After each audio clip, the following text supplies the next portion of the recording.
Mr. French, as you well know, Black History Month is upon us now, and it's always celebrated in the month of February. The month is a national annual observance for remembrance of important people and events in the history of African American people.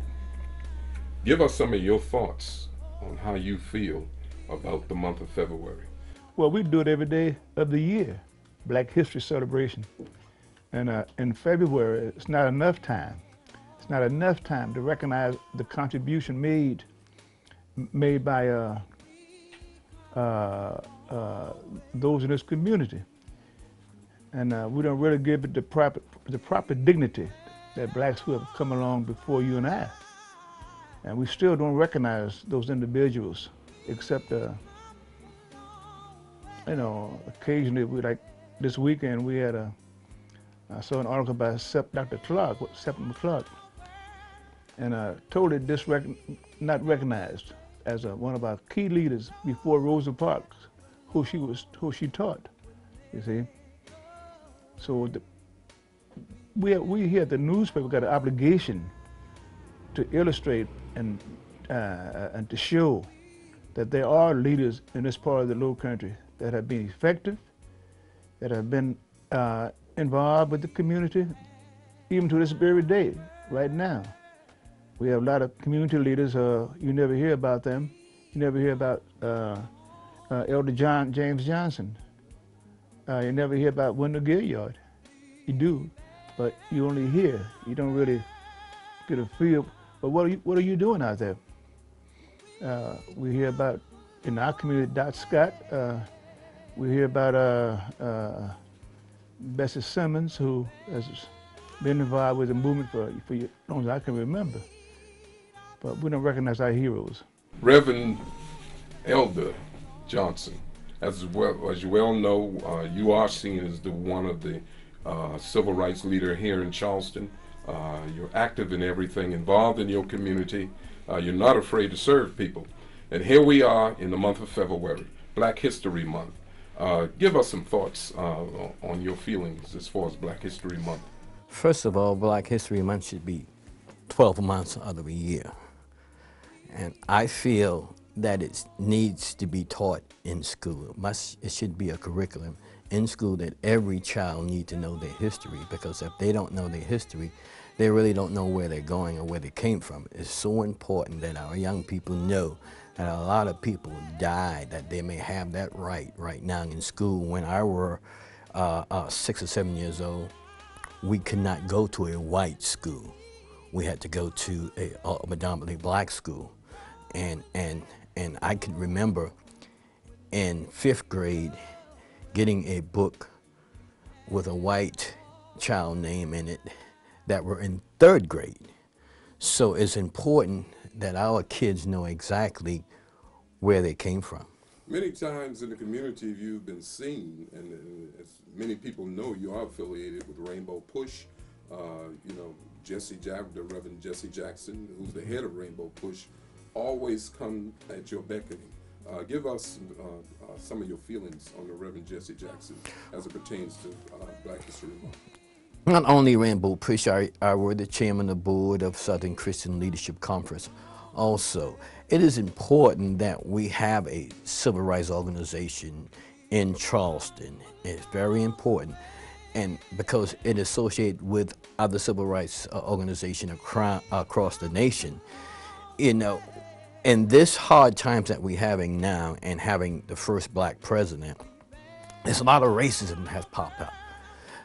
Even your lieutenant governor said what he said about people so we need to organize people. It's very important that we organize people in this community and let them know the struggle is still there.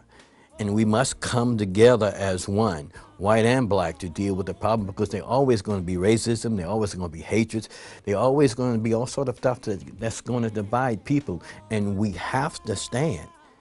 No doubt about it. We have to have that unity in the community in order to deal with the problems that we have. Dr. Martin Luther King, that is my hero, because he were not able to be bought off by the power structure. He cared about poor people, all races of people, people around the world. And they tried, but they could not broke him, so they know they had to assassinate him. But he was one strong, and his leader was Jesus Christ. And that's where his faith came from. And he died. He died not for the rights of black folks, but he died for the rights of all people. And that is my hero. As they waited with hundreds of others who arrived early outside New Birth Missionary Baptist Church, Charleston City Councilman Wendell Gilliard and Elder James Johnson sang the praises of Coretta Scott King. She carried the torch with dignity and grace. You know, it's an old saying back home in Charleston, first God called the king, and now he's called the queen. They have left us. We still have work to do. We must carry on her legacy. It was very, very warm feeling that that Mrs. King played a very important part in my life, you know, and my grandkids' life, and they may not realize it, but one day they will.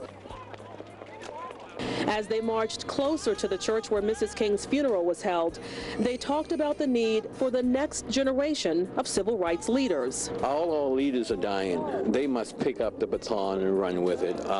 They must get an education. It's very important that they get an education to fight this fight. As her husband did almost 40 years ago, Coretta Scott King now takes her final rest from a lifetime of service. As local Lowcountry leaders mourn her death, they say the work is not done yet. We must stand up. We must be committed, get involved to stamp out racism, register to vote, clean our communities of drugs. Let's stand for what's right if we believe in Dr. King and Coretta Scott King. The month of February, as you well know, we celebrate the month of February as Black History Month. And lots of time, many people comes up with the name, the late Dr. Martin Luther King. Knowing your relationship with the late Dr. King and your achievements here in Charleston, tell us a little bit, give us some insight on Dr. King himself.